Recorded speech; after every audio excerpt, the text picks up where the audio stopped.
Особенно дождей ждут в эпицентре лесных пожаров. Одной из самых напряженных обстановка остается в горном районе. Именно оттуда приносит дым в центральный Улус, и именно туда сейчас брошены основные силы.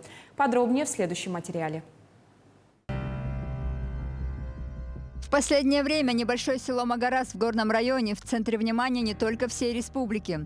Именно здесь разгорелись одни из самых крупных в Якутии лесных пожаров. И именно сюда стекаются сейчас многочисленные силы, чтобы одолеть стихию. Необходимые силы стягиваем. Усиление с Хангаласского улуса прибыло. И сейчас трактора гусеничные работают на участках. Добровольцы местные и с ГАУ лесресурса пожарные работают. Пока обстановка под контролем. Главная задача – полностью обезопасить от огня населенные пункты. Минерализованные полосы, противопожарные рвы, очистка территории. Специалистам активно помогает население всего района. Поступает очень много предложений от граждан, от коллективов, которые вызвались участвовать в тушении пожаров. Мы координируем их деятельность в части направления на тот или иной пожар.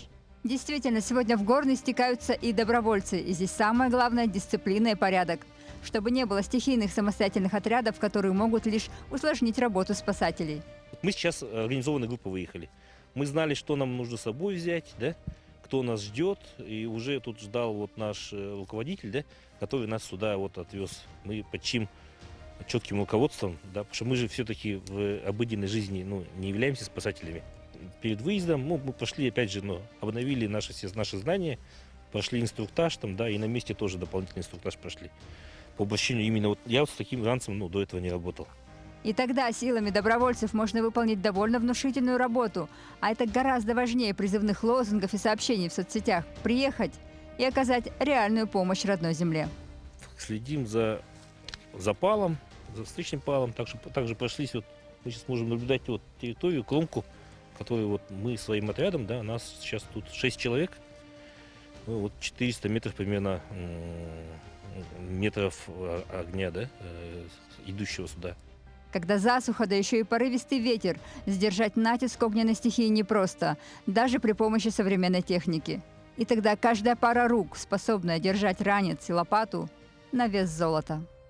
Анна Васильева, Петр Шестаков, Руслан Ачиров, Магарас, Горный.